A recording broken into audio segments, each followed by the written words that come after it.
இயேசு சேனைகளின் கர்த்தர்.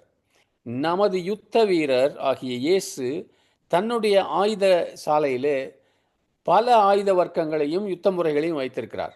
இவைகளை வைத்து கொண்டு அவர் எப்பொழுதும் எதிரியை ஆச்சரியப்படுத்துகிறார். நம்முடைய கர்த்தருடைய மிகவும் மிகவும் சக்தி வாய்ந்த யுத்தம் என்னன்னா, கல்வாரியிலே அவர் போராடி வென்ற யுத்தம். ஒரு சாபமாய் இருக்கிற, உலகத்துக்கு பைத்தியக்காரத்தனமாய் இருக்கிற ஒரு கொடூரமான சிலுவையாலே தான் என்றென்றைக்குமாக தோற்கடிக்கப்படுவான் என்று சாத்தான் ஒருபோதும் எதிர்பார்த்திருக்க முடியாது. ஆனால் அதுதான் நடந்தது. அவர் எதிர்பாராத யுக்திகளை கொண்ட யுத்த வீரர்.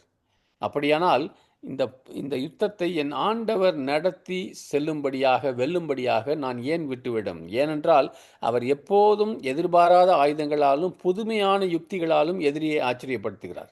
இயேசு நமக்காக யுத்தங்களிலே எப்படி வெற்றி பெறுகிறார் என்பதை எதிரியினால் யூகிக்கவே முடியாத ஒரு காரியம்.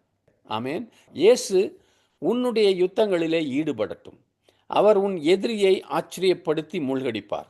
அதே சமயம் அவர் உன்னை ஆச்சரியப்படுத்தி ரட்சிப்பார். ஆமேன், ஆமேன். அவருடைய போர் அடுத்ததாக கண்ணுக்கு தெரியாத ஒரு உலகத்திலே அவருடைய போர் இருக்கிறது. அவருடைய ஆயுதங்களும் கண்ணுக்கு தெரியாதவை.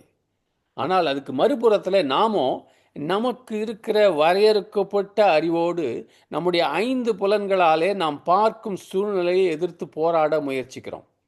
ஏனென்றால் வசனம் சொல்லுது, நம்முடைய போராட்டம் மனித எதிரிகளோடு, மாம்சத்தோடு, இரத்தத்தோடு இல்லை. அது வான மண்டலங்களுக்குள்ள தீய ஆவிகளின் சேனைகளுக்கு எதிரானதாக இருக்கிறது. அதனால்தான் நம்முடைய கர்த்தர் நமக்காக போராடுவதை நாம் பார்க்கும்படியாக, நாம் சும்மா இருக்கும்படியாக, அதாவது நம்முடைய சுய முயற்சியினால சண்டைகளை போட்டுக்கொண்டிருக்கிறதை நிறுத்துன்னு நமக்கு சொல்லப்படுகிறது. தேவனின் ஆயுதங்கள் சரியான ஆயுதங்கள். உலகத்தில் இருக்கிற அதற்கு எதிராக பயன்படுத்துகிற ஆன்மீக ஆவிக்குரிய ஆயுதங்கள் அவரிடத்தில் இருக்குது. எதற்காக நான் யுத்தம் அவருடையது, என்னுடைய யுத்தத்தை இயேசுகிட்ட கொடுக்கணும்? இயேசு யுத்தத்திலே தோற்கடிக்கப்பட முடியாதவர். உனக்காக அவர் போர் செய்யும்படியாக அனுமதிக்கும் போது வெற்றி எப்பொழுதும் உறுதி செய்யப்படுகிறது. சகோதரனே, சகோதரியே, நீ இன்றைக்கு ரொம்ப சிரமப்பட்டு கஷ்டப்பட்டு போராடி கொண்டிருக்கிறாய். இது உன்னுடைய யுத்தம் என்று நினைக்கிறாய்? இல்லவே இல்லை. யுத்தம் கர்த்தருடையது. உன்னைத்தான் அவர்கள் குறி வைத்திருக்கிறார்கள் என்று நினைக்கிறாய்? இல்லை. இயேசு தன்னை இலக்காக சொல்லுகிறார். இது உண்மையிலேயே அவருடைய யுத்தம். வெற்றி அவருடையது, மகிமை அவருக்கு. அவருடைய யுத்தங்களிலே கர்த்தர் உன்னை பங்கேற்க சொல்லுவார். ஆனால் அந்த போரின் உக்கிரத்தையும் தேவையும் பார்க்கும்போது உன்னுடைய பங்கு மிகவும் சிறியதாக இருக்கும். இந்த கோல உயர்த்துற மாதிரி. ஆனாலும் கூட நீ கீழ்ப்படிய வேண்டும்.